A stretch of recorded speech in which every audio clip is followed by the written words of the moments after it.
This is Brad Christian, and I'm interviewing Bernice Smith, born 9/23/1918.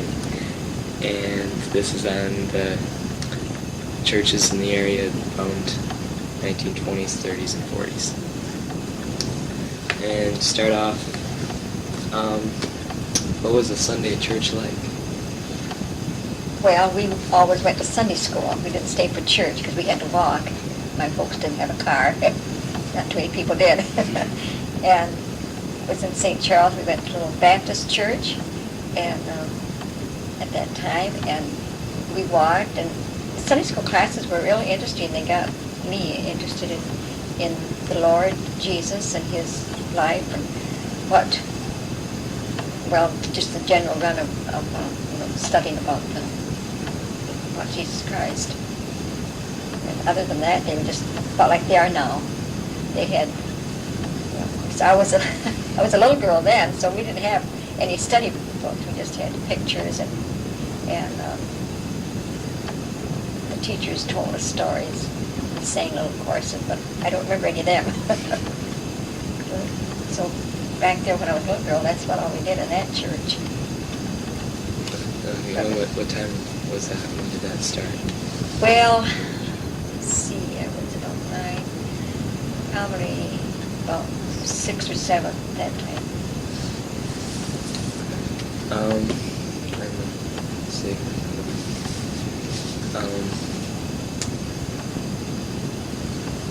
What was this church called? Or?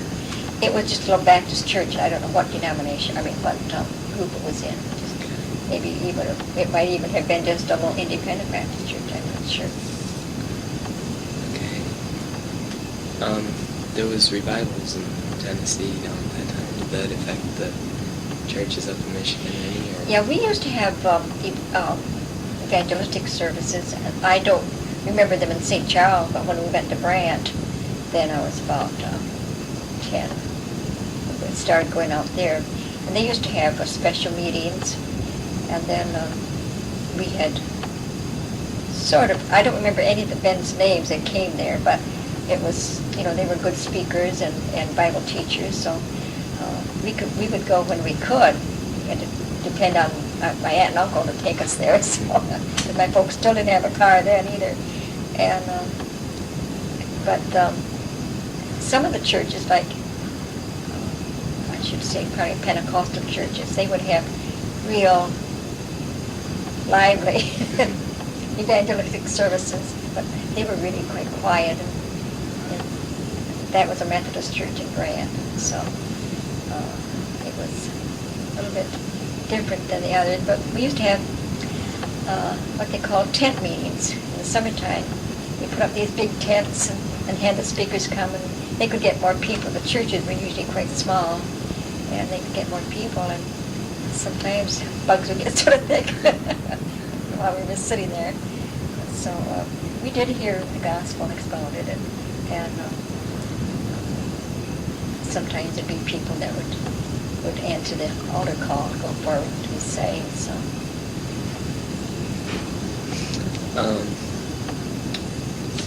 Let's see. How many times did your family, or you usually went whenever you could?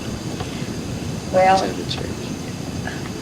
When we went to Brant, my aunt lived probably about a quarter of a mile from us. We usually would go walk up there and go with them. And if we wanted to, we'd go every Sunday because my aunt was a regular attendant of the church. My uncle wasn't, but she was. And so we didn't go every Sunday, but we went often. I guess I'll just have to leave it like that. Not as often as I would have liked to have gone, but. Were there any meetings where all the churches got together?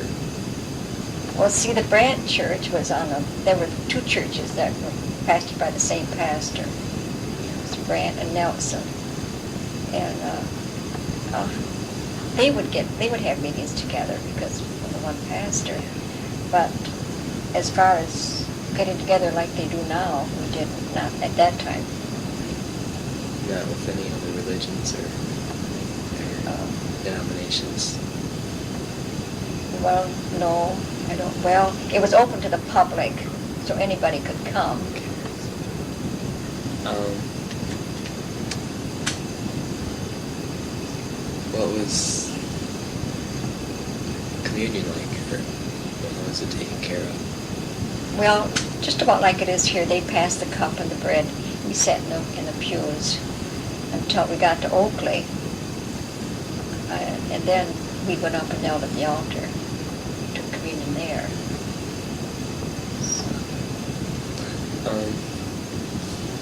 Have there been any big changes in the church from then till now?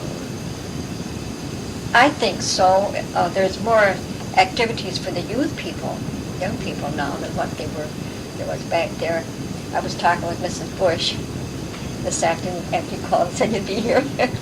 And because I told you the other night that we didn't have young people's parties or release time classes or anything like that. And we didn't have in those churches, even in the Methodist Church in Oakley, we didn't have anything like that.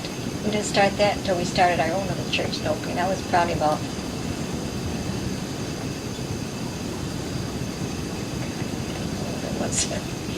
I was probably in my early 20s before we started even having Bible schools in the summertime. And we would either have our own, or we had two ladies come out from the east that were similar to the RBM ministries, but they were called a different name. And they came out 2 or 3 times, and but we usually had our own until Beery started coming over there to the Oakley Bible Protestant Church. Then he came most of the time, I think, if I remember correctly. When you were younger, did you have any close friends in church, and like what would you do? Not really, because we weren't that close to anybody that would go there. We were in a partial Roman Catholic in Brand, and Oakley is largely Roman Catholic.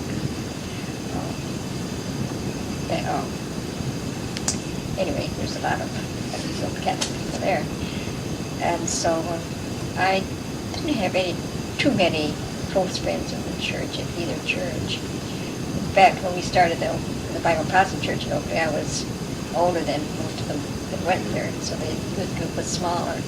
And we didn't have anything. We had parties there, but so the younger group had their parties, and at that time we had the other 2 churches, so we would go back and forth with them, young people, and have our district rallies.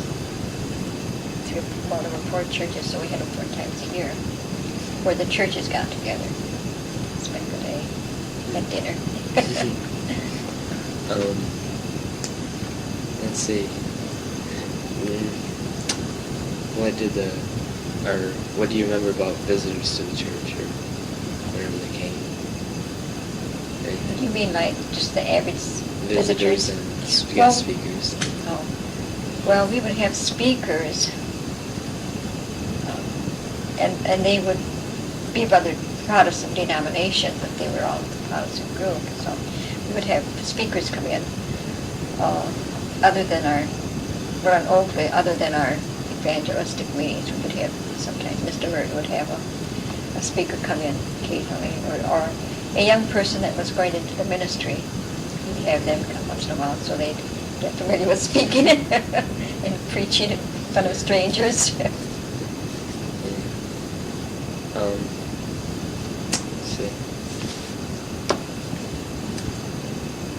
see. Who was the first minister that you remember back then? I don't remember this name. Oh. I don't remember the minister at all in St. Charles. I don't even remember what he looked like or anything. And we had one in Grant. I don't know what his name was. And then Mr. Merton came in there the rest of the time that I was up there. And then... What time was that? Like dates? When he came? Yeah. Let me see. His daughter, their daughters were young.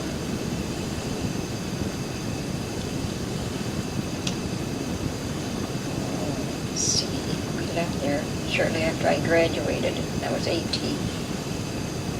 17 when I graduated, so 18, 30, in the mid-30s. Did you hear about any of the people like Amy Semple McPherson and Father Coughlin and Billy Sunday? Well, we heard about Billy Sunday and Amy Semple McPherson. McPherson? Yeah. We heard about them and Moody from Moody Bible College, how he founded the church there.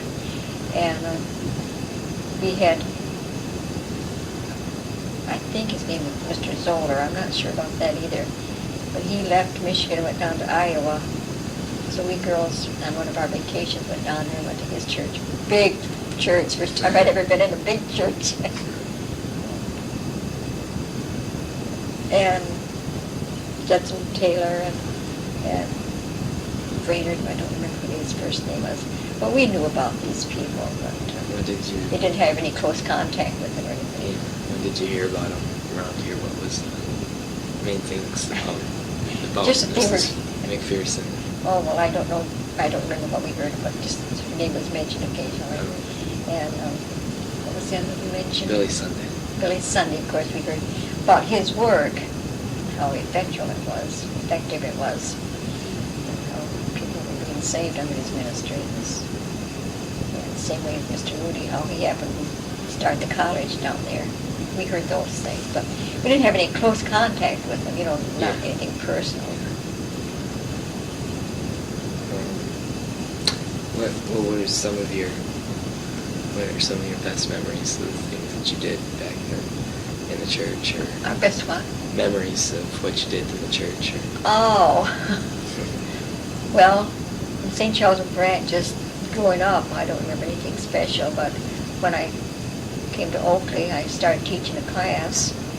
And then in the Oakley church, when I was about in my mid-30s, I started teaching the toddlers, preschoolers, and I had that. I taught them until our church closed. But, 5 years ago. It was. I'm not sure. Time doesn't mean much to me. And I would be our delegate out to conference when we had the Bible Protestant church there out east. So I was quite active in that church. And it was all good times. I really was interested in it. So. Did you have any socials at that time, or socials that you went to? Well, I remember when we went to Brant, they used to have the box socials. The women and the girls would take a box of food, and then the men would raffle off, because they used to raise their money to handle their finances that way. And I remember going one time, and I was really disgusted with my uncle. This was the husband and the wife that we used to go out there with. And my sister and I went, and we each fixed a box up, and I was always rather shy, so I didn't want, I thought, who's going to buy my box? And my uncle bought both boxes, which made me a little bit disappointed. He knew what our boxes looked like, so he bought both of them so we wouldn't have to eat with anybody strange. But that was all right in a way, but I sort of was disgusted a little bit. I guess he thought he had to, because there were always more women and girls than there were boys in churches at that time. I guess they thought they could get along without going to church. Let's see. Do you remember was there much differences in the beliefs at that time? No, the fundamental churches back there, they believed the whole Bible, that was God's word, all of it, and that's what they preached. And that's why souls were saved, because of preaching of the word. Some of the churches weren't that strong. And then after a while, modernism and liberalism crept in, and then a lot of the churches just went into that groove. And our churches, the ones I was going to, were, I don't remember the Baptist church in St. Charles too much, but the others were the ministers were fairly good about preaching the word.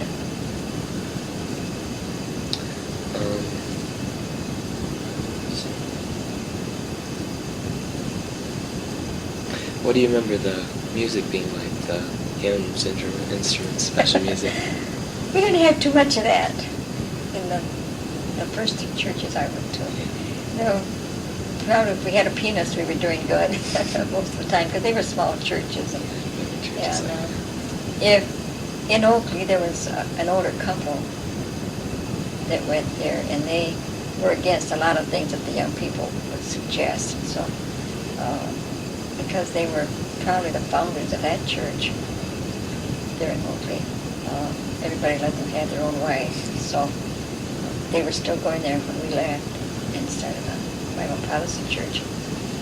So it supposedly at one time had quite a good sized group of young people going there, but as they got older, they left. So when we left that church, the membership was down quite a bit. It went back up, but it was a Methodist church where they had social gatherings instead of preaching the word.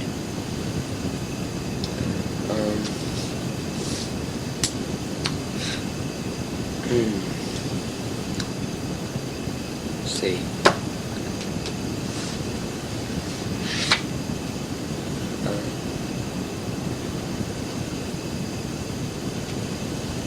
I remember as being some problems in the church. Seemed like there was always a financial problem. And once in a while somebody would come to the church that would have a radical idea that would try to get started, but most of the time they were held back, and so they would leave after a while when they couldn't get their way, and so they'd come with some really odd ideas about what they felt the preacher should be doing, and different things of that sort. What kind of ideas? What kind of ideas? Well, they'd just be the way we had communion, or the songs we sang, or they would try to come up with some. What did this one man do? He came over to Oakley. Came for a little while. Oh, he was of the group that thought that his group was the only one that's going to go to heaven. He wanted us to change our ideas to do his. He was just a young man. Thought he could change the world, I guess. Change the Bible. But after he left the church, I think he just found out he couldn't do all those things. But other than that, most of the time it was the churches the people in the churches got along real good together.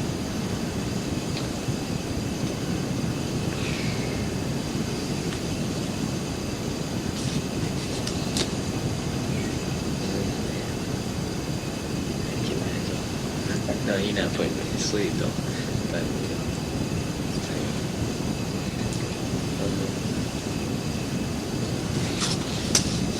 Well, the other night I told her that we didn't have any camps to go to.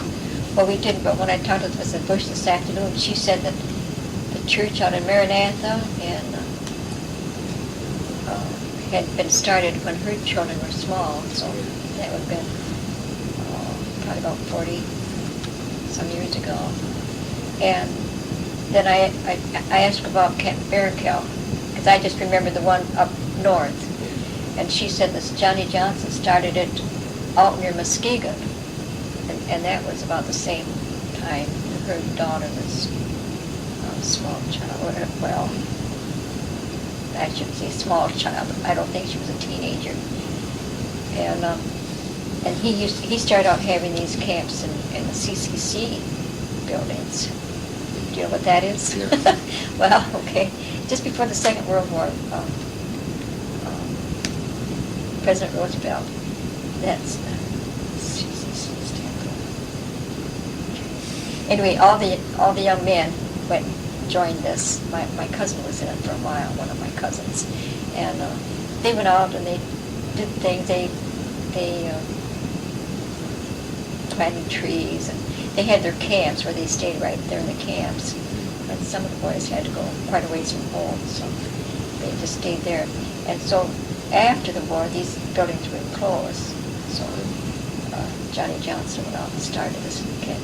Would have these meetings out there in Muskegon, and then they started the building up north. So. I thought that was quite interesting because I didn't know that. See, we just never heard about those things. And child evangelism, she said, was going on then too, but I didn't know that about the same time. And she remembers her children when they were small, or maybe when she was first married. I forgot now what she said. Anyway, this woman had child evangelism classes. And so, see, I never heard about those until we came to Oak Clear Heavens. I was in my 30s then. I even knew there was such a thing as what's going on.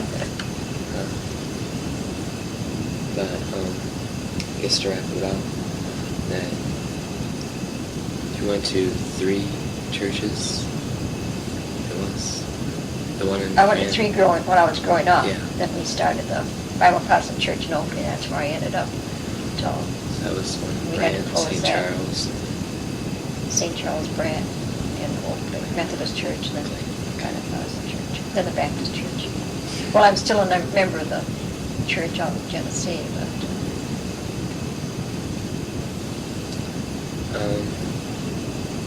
This was the time during Prohibition. How did this affect the church, or in any way? well, I was still little when that Oh. was going on. I know my oldest sister, was going with the young fellow, and she said he would have a little flask on him once in a while, but it wasn't anything too serious. She wouldn't have gone with him. She didn't go with him very long. But I don't think it affected the churches any. Did the pastor speak on it? Do you remember? Oh, yes. They spoke up against drinking and the evils of the day, which weren't half as bad as some of them now. I think the world has stepped in. And young people have a variety of things to do that some are good and some are bad. Well, back there, if we did the bad, we got told about it. Christian parents do that yet, they try to give their children, but there's such a large variety of things that lures the young people today, a lot more than what we had back there. 16-year-olds are driving cars, and sometimes they have their liquor, and it's hard. It's hard for young people, I think, to get adjusted to all those things and really take a clear stand for the Lord. But as far as affecting the church, I don't think there's anything like that. Let's see.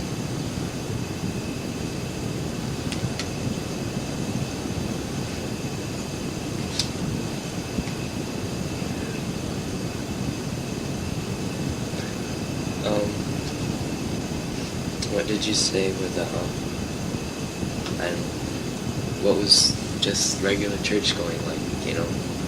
The regular schedule of like go to Sunday school, go to church, or. Well, whatever church I went to, they had Sunday school first. Well, when I came to Oakley, when the pastors there had to, in the Methodist Church, they had 3 churches to go to. So they had to have Sunday school first in one church, then they would come. Pastor would go where they had church first, then he'd come where they had church after Sunday school. Then he'd have church in the third church in the afternoon or in the evening. So usually we only had the one service to go to, the circuit like that. But usually they had, in any church I went to, I think they had the Sunday school first in the church. So there was a circuit pastor that made dinners around every Sunday. I think they had. You didn't ever hear that? Oh, I've heard of them, Oh, but I didn't know yeah. if they'd be around. See, like, before cars, they used to, like, go on horseback or buggy or something like that. And they had quite a bit to travel sometimes. But I think the last one I heard of was, well, now I think Chapin and Henderson are together. But at that time, when I was going to Methodist Church in Oakley, Mr. Murray had the 3 churches to go to. kept him busy, Yeah. kept him out of mischief. So, who was that, Mr. Murphy? What's his full name? George Murphy. George Murphy. Okay. He's the husband of the woman, that older woman that used to come to church once in a while with me, Mrs. Barrett that I mentioned. I think so. Okay.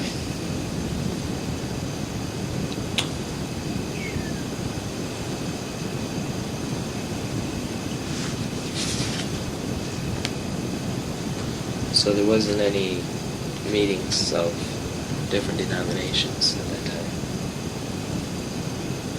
Or You mean like? Baptists and Methodists and Wesleyan? No, I don't think so. I'm not sure. I don't know how to answer that because I'm not sure whether when one church had, of course in Brant, they only had the Methodist church. St. Charles had 3 or 4 different churches. And hopefully only had the 2. Only had the 3 after we started our Bible Protestant church there.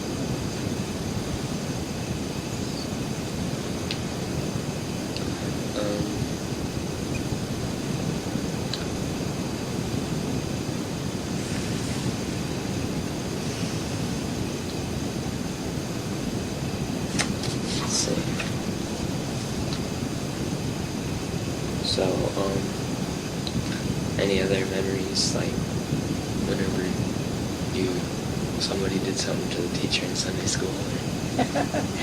No, they didn't pull any pranks. Teachers were usually quite strict with the pupils, and at that time, what the teacher said was law, so to speak.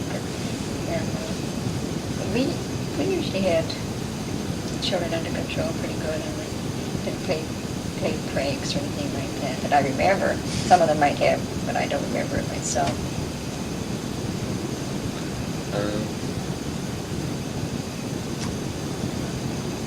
I don't think we even had special parties for our teachers or anything like that. So I don't remember even buying Christmas gifts for them. Of course, we couldn't afford it. I don't think people did that back in those days. That was during the Depression. Yeah. And before that, things were still sort of slow. Kids was getting ready for the break even then. So, mostly money was the problem all the time. Pardon? Mostly money was the financial problems in the church. Yeah, that was about the biggest one because, well, people just didn't have the money, and so they would bring groceries, or if they had gardens, they'd help out with their produce for the garden, or if they had fruit trees, they'd help out with fruit. If they had chickens, they'd give them a chicken once in a while. I remember my mother, we always had chickens, and so always on Sunday we'd have chicken for dinner. Well, Mr. Merton that I've talked about, he finally admitted one day to my mother that he didn't like chicken, and she said, well, why didn't you tell me that? Because we would have them over for dinner quite often. And he said, well, he understood that we had them, and that was about all we could afford, so he just didn't say anything. But after that, my mother always had something else for him when he came over. I still like chicken. We had a lot, but I liked it. I still like chicken.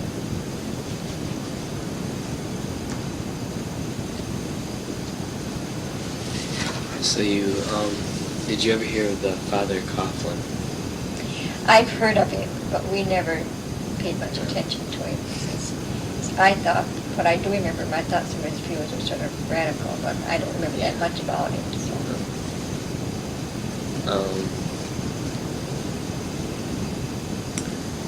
Well, I guess thank you for letting me interview you, I guess. I hope that what I've said has been It's helpful. It's very helpful.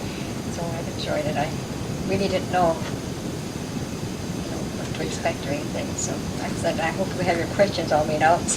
Yeah. Because I've never been interviewed before either. Yeah, it's my first time.